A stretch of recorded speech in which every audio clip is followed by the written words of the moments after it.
شده آسمون چشامون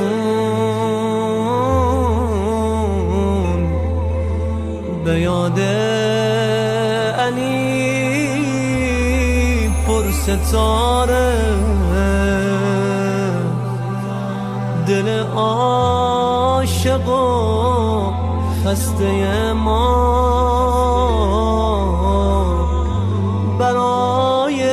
تاریخ کہتی ہے کہ اب ادھر یہ جو ہے کرسی پہ بیٹھے. اب دنیا میں طرح طرح کے لوگ ہوتے ہیں. ایک یہودی آیا، کہا ہم نے سنا تھا کہ بھئی پیغمبر علم غیب رکھتے تھے. پیغمبر تو علم غیب رکھتے ہیں. ٹھیک ہے، کہا ہاں پیغمبر ہمارے علم غیب رکھتے ہیں. کہا کون ان کا جانشین ہے؟ اب دیکھیے یہ تو بہت نیچرل سوال ہے. اگر میں کسی ڈاکٹر کی جگہ پر آ کر بیٹھوں گا تو سبھی سمجھیں گے ڈاکٹر ہی ہوگا تو ان کی جگہ پہ بیٹھا ہے نا. علم غیب پیغمبر رکھتے جانتے ہیں؟ ہاں جانتا ہوں. کہا تم کیوں آئے ہو؟ کہا ایک مسئلہ علم غیب سے تعلق رکھتا ہے، میں بھی اسی میں گرفتار ہوں، وہ علم غیب سے تعلق رکھتا ہے. تو کہا کیا؟ کہا میں جو ہے آپ کے پاس آیا ہوں، یہودی ہوں، مسلمان بنوں گا، شرط ہے میری، ڈھیر سارا تمہیں پیسہ بھی دوں گا. اب میں نے کہا تھا جہاں جو جیسا ہوتا ہے ویسے ہی اللہ اس کو سامنے لا دیتا ہے کہ بھائی اب ایک آدمی کے سامنے کہتے بھائی اتنے اونٹ سونے کے سکے بھر کے لاؤں گا تمہیں دینے کے لیے، تو کیسے بے چینی ہو جائے یار مجھے مل ہی جائے. یہ دیکھیں، یہ آپ کسی کو دیکھ لیجئے، یہ تو نیچر میں انسان کے ہے. اب جیسے ہی کہا اتنا اونٹ سونے کے لا کے دوں گا، بس خالی ایک سوال کا جواب دے دیجئے، وہ علم غیب سے تعلق رکھتا ہے اور آپ لے لیجئے. کہو. کہا میرا باپ بہت پیسے والا تھا، لیکن اس کو اچانک موت آ گئی، وہ بتا ہی نہیں سکا کہ میں پیسے چھپایا کہاں ہے. اب وہ بتا دو 50-50 ہو جائے گا. دیکھیے میں نے سوچا کہ اللہ جو ہے ادھر کرسی پہ بیٹھے، ادھر یہ مسئلہ. اب اللہ کو تو دکھانا ہے نا کہ بھائی جو نئے نئے مسلمان ہیں، لوگ آ رہے ہیں، مدینہ ہے وہ جگہ ہے جہاں اللہ کے رسول نے اسلام کو پھیلایا ہے، اور ایک نااہل کرسی پہ بیٹھ گیا تو اب اس کی نااہلی تو بتانا ہے نا. تو اب تاریخ کہتی ہے کہ پوچھا ایک سوال کا جواب بتا دو بس خالی.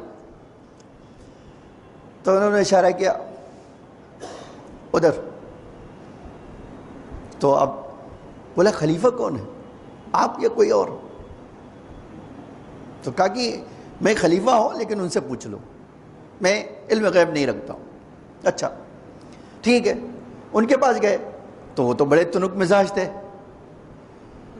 تو بولے وہ بڑا نہیں رکھتا تو میرے پاس کہاں ہے. اب تو دیکھیے ایک مسئلہ، اب تو پیسے نکل رہے ہیں ہاتھ سے تو اور دکھ ہو رہا ہے. بھئی اگر پیسے کا مسئلہ نہ ہوتا تو اتنا دکھ نہیں ہوتا کہ چلو جاؤ تم اپنا مسلمان بنو یا جہنم میں جلاؤ، ہم سے کیا لینا دینا. لیکن مسئلہ یہاں پیسے کا بھی تو ہے نا، اتنا پیسہ دوں گا تمہیں اور خالی ایک سوال کا جواب دے دو. پھر اس نے کہہ ہی دیا کہ آخر آپ نبی کے جانشین کہلاتے ہو، اور آپ کے نبی کو اتنا علم تھا کہ وہ گھر میں انسان کیا کھانا کھاتا تھا وہ بتا دیتے تھے، تو تم جو ہے یار اتنی سی بات نہیں بتا سکتے کہ میرے باپ نے کہاں خزانہ چھپا کر رکھا. کیا ہمیں تو نہیں پتا ہے. سلمان اٹھے، ہاتھ پکڑا، کہا مجھے پتا ہے، آؤ میں جانتا ہوں کہاں سے تمہارا مسئلہ حل ہو جائے گا. آؤ تمہیں مشکل کشا کے دروازے پہ لے چلتا ہوں.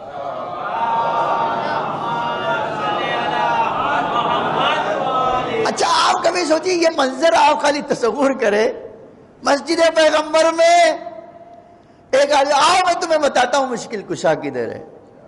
تو مجھے رہنما چاہیے کس لیے؟ جو میری مشکل کشائی کرے. اور کس لیے چاہیے؟ کرسی پہ بیٹھ کے دیکھنے کے لیے تھوڑی چاہیے مجھے. اچھا دیکھنے والی صورت بھی ہو تو آدمی دیکھ لے. دیکھیے بہت ساری تصویریں دیکھنے کے لائق آدمی دیکھ لے، لیکن یہاں تو مسئلہ ہے ہی نہیں. وہ اب وہ لے کے گیا. اب دیکھیے بہت ساری، کبھی یہ سوچئے گا امام کے لیے بڑا سمپل تھا، بتاتے فلاں جگہ جاؤ وہ خزانہ دفن ہے، لیکن امام قسیم الجنت والنار، جنت و جہنم بانٹنے والے ہیں۔ فرمایا تم جاننا چاہتے ہو کہ تمہارے باپ نے خزانہ کہاں چھپایا؟ کہاں؟ تو امام نے فرمایا جاؤ یمن، یمن جاؤ اور یمن سے حضرموت جاؤ، ٹھیک ہے، اور وہاں شام تک انتظار کرو، خالی یہی نہیں چلے جاؤ، جاؤ شام تک انتظار کرو۔ شام جیسے ہی ہوگی 2 کوے آئیں گے، 2 کوے آئیں گے، اور جیسے ہی وہ تمہارے سامنے کوے آئیں گے وہ بولنے بھی لگیں گے تمہارے سامنے۔ ان سے پوچھو کہ تمہارے باپ نے خزانہ کہاں چھپایا۔ جیسے ہی تم پوچھو گے کہ تمہارے باپ نے خزانہ کہاں چھپایا ہے، وہ تمہیں پورے خزانے کا پتہ تفصیل کے ساتھ دے دیں گے، پوری ڈیٹیل کے ساتھ، کتنا پیسہ، کتنا سونا، کتنی چاندی، سب تمہیں وہ عطا کریں گے، بس یہاں سے جاؤ۔ اب آپ کبھی سوچئے کہ بھائی امام کے لیے تو بڑا آسان تھا کہ بتا دیں یہاں چھپایا ہوا، جاؤ نکالو۔ امام یہ بتانا چاہتے تھے کہ تمہیں یاد ہونا چاہیے کہ جو علی کو یہ پتا ہے کہ مرنے کے بعد کہاں جاتا ہے انسان، وہ علی ہی ہے تمہیں جو جنت اور جہنم تک بتا سکتا ہے، اس کے علاوہ کوئی نہیں ہے۔ اسی لیے تاریخ کہتی ہے وہ وہاں سے گیا۔ اب مدینہ کہاں اور یمن کہاں؟ یہ آدمی مدینے سے نکل کر یمن پہنچا اور یمن سے حضرموت، شام تک اسی حضرموت کی وادی میں بیٹھا ہوا۔ شام ہوئی 2 کوے نمودار ہوئے، گویا ہوئے، ہاں پوچھو، کیا پوچھنے کے لیے اتنی دور سے سفر کر کے آئے ہو؟ کیا پوچھنا چاہتا ہوں تیرے باپ نے خزانہ کہاں چھپا کے رکھا، وہ بتا دے۔ کہتے کووں نے کہا تم ٹھہرو، ابھی میں لے آتا ہوں تیرے باپ کو، اسی سے پوچھ لے۔ وہ ہم سے پوچھنے کے بجائے اسی کو تھوڑی دیر میں لے آتا ہوں۔ لے آیا، کہ جب تصویر دیکھی تو پہچان میں نہیں آ رہا ہے۔ کہتا تھا غور سے دیکھ، غور سے دیکھو۔ اسے بیٹا میں ہی تیرا باپ ہوں، میں ہی تیرا باپ ہوں۔ تو کہا آپ کی شکل کیوں ایسے بنی ہوئی ہے؟ کہا بیٹا تجھے موقع ملا ہے مولا سے ولایت قبول کرنے کا، میں نے جو چیز کھو دی ہے وہ تجھے موقع ملا ہے حاصل کرنے کا۔ بیٹا جا، فلاں جگہ میں نے گھر میں فلاں جگہ باہر، فلاں جگہ یہاں میں نے وہ پیسے چھپا کے رکھے، لے جا بیٹا، ایک حصہ امام کو دینا اور ایک حصہ تم خود خرچ کر لینا، وہ کوئی مسئلہ نہیں ہے، تو لے سکتے ہو، ٹھیک ہے۔